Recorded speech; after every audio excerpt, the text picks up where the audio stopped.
Ahoy! Doing it a little later today, 11:25, the 28th of May, 2017. My best friend, since I was 9-ish, maybe exaggerating, but more than 40 years, or close to 40 years, I think, and her daughter, my goddaughter, just left. So I just wanted to salute them.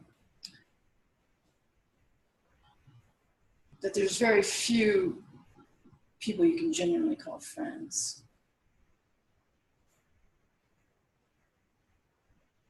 That's not today's discussion. I'm just wanting to acknowledge that. We use that word too casually. Doesn't mean there's more acquaintances than there are friends, and that's not to say you can't have the love and respect. But friends, no, I'm not going to talk about friends. But what I am going to talk about is another word that's overused, love.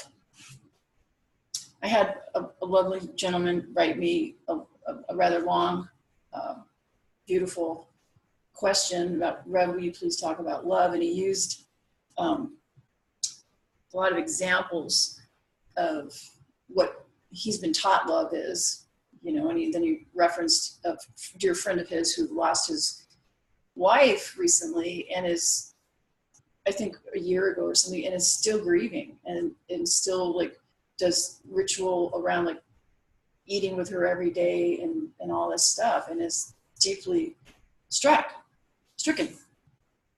So what I'm going to proceed to talk about is no disrespect to grieving or anything like that, but given my role, we need to look under the rock of what people call love.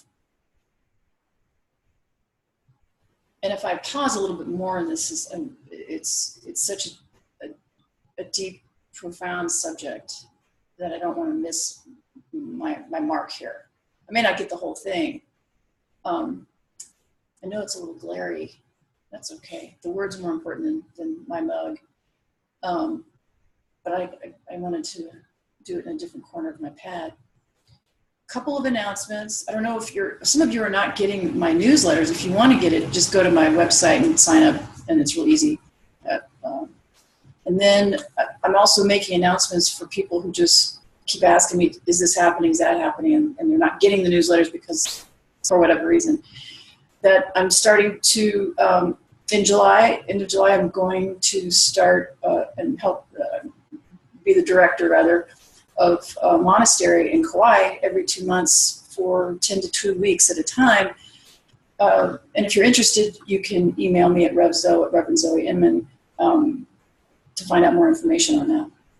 That's for serious folk who want to come study with me, to use my place, my role, what I can help you with, and or just come sit in this beautiful property, Temple de Sacred Heart in Kauai, that is owned by a very dear student of mine who is being very generous and has invited me to do this. So there's that. There's a bunch of classes coming up in the year that I'll be sending out. If you're interested, you can go to my website. I'll announce them later. That's all. I won't take up more time. Back to love. Very excited, by the way, about this, being able to be of service in that way. It's just the next page turner in my personal sojourn with God. I'm very humbled and honored. Love. I was thinking about acronyms, and the first one that struck me was letting go our violence and evilness. And I know, right? You would think, well, why won't you come up with something lovely around love? Because the reality is, a lot of what we consider love, like this gentleman was talking about and inquiring about with me, it's not that it's, yes, everything's love, man, that's true. But to really embody that, you have to study and you have to pay attention to the lower forms of love, the lower vibrational forms of love that we have now put as exalted forms of love. And that's my goal today, is to switch that up. So we've got it confused, because what we humans call love is often very violent, not in obvious ways.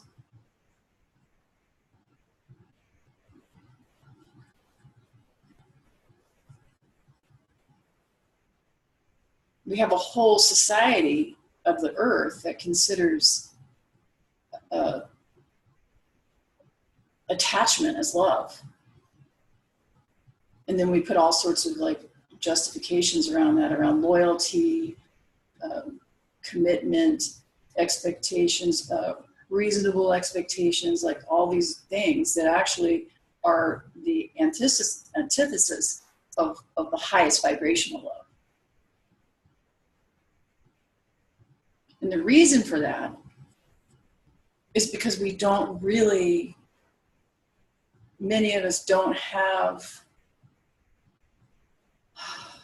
a connection with ourselves. We haven't been taught that. It hasn't been fostered in us. We don't have a spiritual connection to the divine that resides inside. And so we put it on a human or a thing.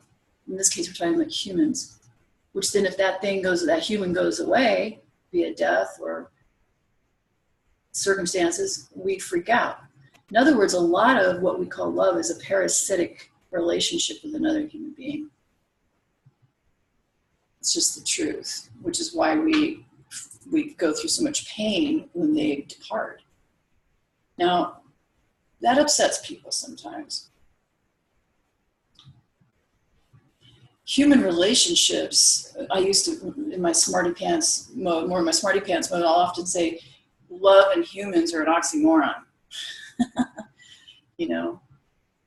And I know it sounds harsh, but I'm trying to get a point across that we are here to cultivate a relationship, to cultivate a relationship with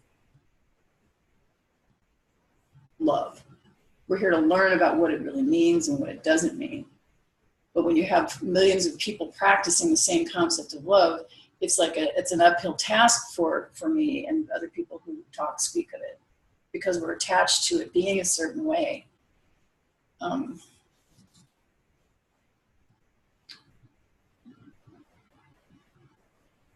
Often when someone dies and we grieve and it goes on that long, like this heart, my heart's touched by this person who lost his wife and is still grieving. There's something suspect, right? It speaks to the attachment. There's something darker running that operation. Of course, I wouldn't say that to this gentleman if I ever met him. I would start where he is, but I'm speaking to you. That if you're grieving and it's that level of rawness, there's something you're unresolved within yourself with that person. Working with people as closely as I do, I often see that it hides resentment and anger they have towards the person, the guilt that they have around the anger and resentment, right? And that's a delicate thing. You can't just jump in there with people. Now, I know some of this is repetitive. You know this, but it was worthy of discussing. This gentleman asked me, he's like, I'm not even sure if I've ever experienced love, which I thought was a genuinely vulnerable, honest remark.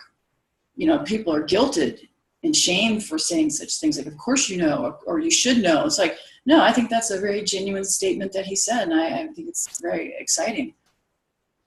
It's very honest. Then you have lust that's confused with love. So when that goes away, you don't know what to do with this person. Like, to genuinely love, let me now shift gears at the level that, I'm always advocating. You have to make yourself the project. The idea of all the practices and austerities and internal practices, external, internal practices, is to purify us so we can become vessels of love. But what blocks us from accessing this high octane level of love is our number one expectations, disappointments, blame, shame, the usuals, blame, shame, guilt, jealousy, Those are all different levels of attachment. You're attached to a certain thing, whether it's an outcome, an emotional experience, whatever, and that blocks your capacity to love at this level. Really, what I'm here to talk about always is understanding that human love is by its very nature corrupt.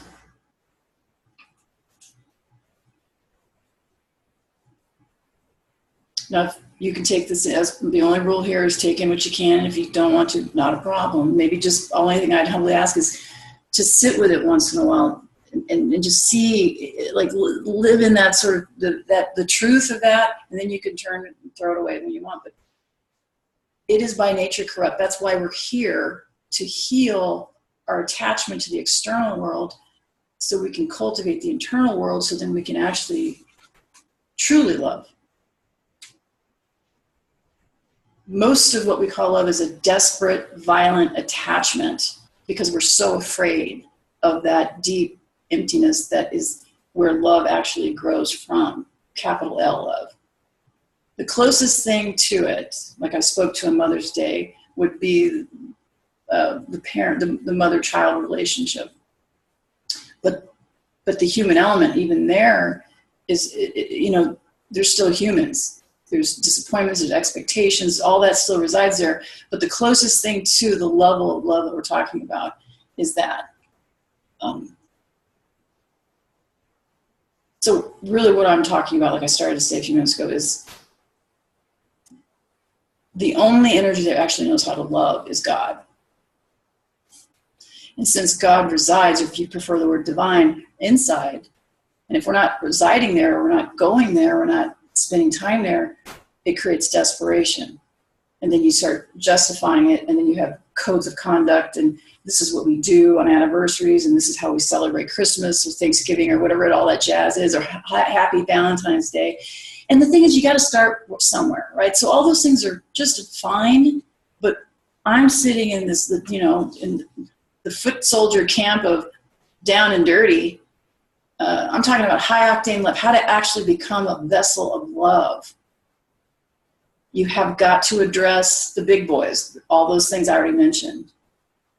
You've got to want to cultivate a relationship with yourself. You've got to want to purify yourself. You've got to understand, first of all, what I said at the offset. You have to get honest about the love that what you're calling love is a very low vibrational love, because it's based on expectations and judgment and separation. So let me stop with my words and read a little bit. This is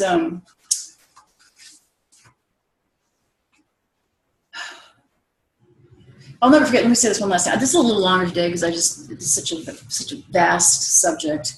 I remember at my grandpa's funeral, who I was deeply, deeply, deeply connected to. He was, I consider him one of my spiritual teachers. My grandma and he were Southern Baptists. I've got all sorts of interesting background. And at his funeral, I was laughing. And some people just don't quite understand that, because if you love somebody, you should be behaving a certain way. Now, I agree, but I was also joyful because Grampy had, from his theology, from where he sits, his philosophy, he had broken through. He was free. But I'll never forget that, like the furry eyeballs that I got, not from my mom, because my mom got me, but it's that kind of shit, right? If you love somebody, you blah, blah. The penultimate, and I know it's not the ultimate, but I like the word, you guys know, would be to completely accept somebody as they are, with not wanting to change a hair of them. That's what we're going for, kids. If you can have that, if you've had that experience, keep marching in the same direction. If you have not, put your boots on and keep doing the internal work.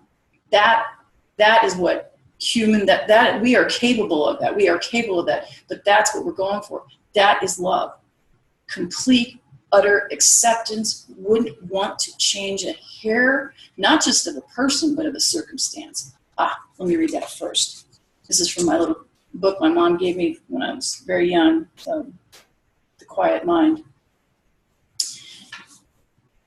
It's anonymous. Accept with love. We advise you, he's talking about it's a particular, it doesn't matter, ancient teachers. We advise you to love not only your fellow man, which is a task, right? That's part of the challenge, but also the conditions of your life. Bear no resentment, because that's an attachment. Nothing happens out of order or by chance.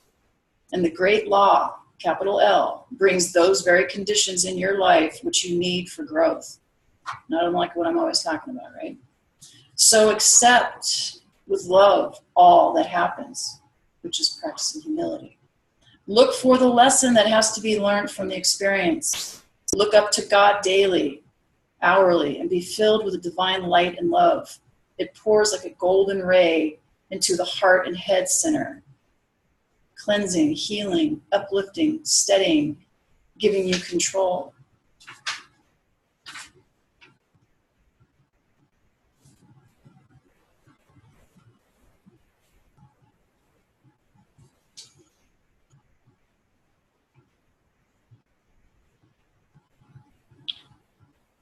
Last thing here.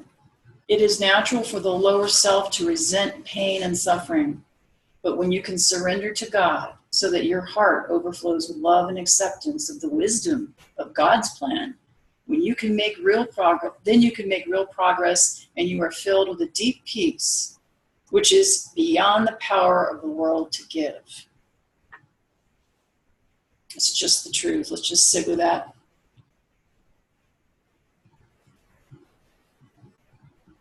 The world is the world.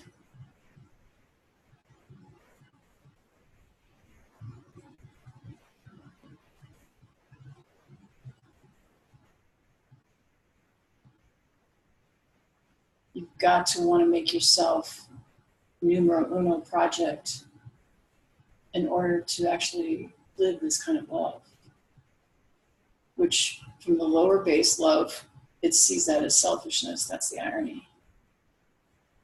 Because that lower base love wants you to need people. It wants you to need somebody or something. And that's just not, I'm not going to say it's not love. That would not be correct. But it's an extremely low, violent vibration of love.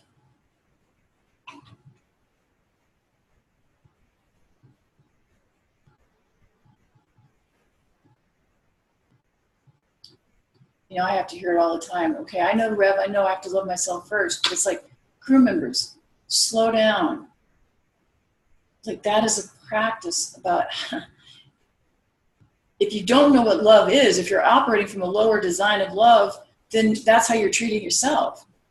So you got to start here if you really want like this man who wrote me that question, it took all this time to write that long question. It was like he's bearing a soul. You have to make yourself the number one project and find out where you don't understand love, or where you have it confused, or where you explore this relationship of love within yourself, and that'll give you clues about other people.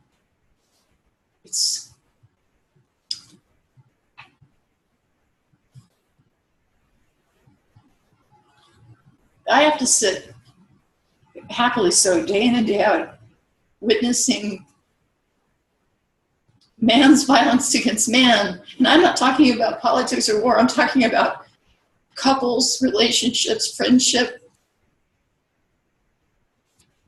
Because people have got the priorities twisted. They're not making this numero uno. Oh my God, the older I get, the more sappy I get, but there's less to hide. Every moment of every day, less to hide. This is the seventh letter of the practice of the presence of God from, one of my heroes, Brother Lawrence, Master Lawrence. Seventh letter. I pity you much. He's writing this letter to this young novice monk. I pity you much. It will be of great importance if you can leave the care of your affairs, he refers to somebody, and spend the remainder of your life only in worshiping God. Now, you can do this if you're a layman too. He's not speaking just of a monk, okay? He's using the he, so just go with it. He requires no great matters of us. A little remembrance of him from time to time, a little adoration, sometimes to pray for his grace, sometimes to offer him your sufferings, and sometimes to return him thanks for the favors he has given you and still gives you in the midst of your troubles, and to console yourself with him the oftenest you can. Lift your heart to him, sometimes even at your meals and when you are in company. The least little remembrance will always be acceptable to him. You need not cry very loud. He is nearer to us than we are aware of. It is not necessary for being with God to always be in a church. We may make oratory of our heart, wherein to retire from time to time to converse with him in meekness, humility, and love. Everyone is capable of such familiar conversation with God, some more, some less. He knows what we can do. Let us begin then. Have courage. We have but little time to live. You are near 64 and I am almost 80. Let us live and die with God. Sufferings will be sweet and pleasant to us while we are with him, and the greatest pleasures will be without him a cruel punishment to us, which is what I just said. Take in as you can take in. May he be blessed for us all. Amen. All right, I think we should, I could blab all day. I just love to teach and talk this stuff. Let us sit for a moment together.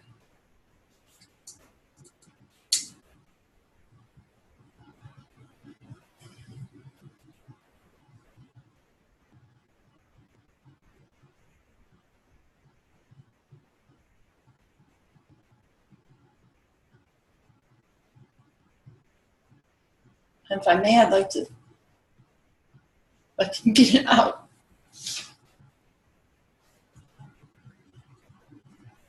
Oh my God, I'm turning into Tammy Faye Baker. Oh God, you gotta keep your sense of humor.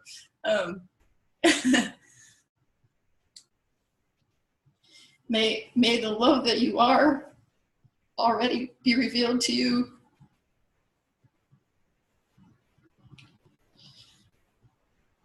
May the love that's ever present find entry into your heart. May all that blocks love within you be shown so you can remove it. The assistance of the divine. May all that your heart truly desires come to you. But you must make space. Okay, here we go. Another day in paradise. Aloha.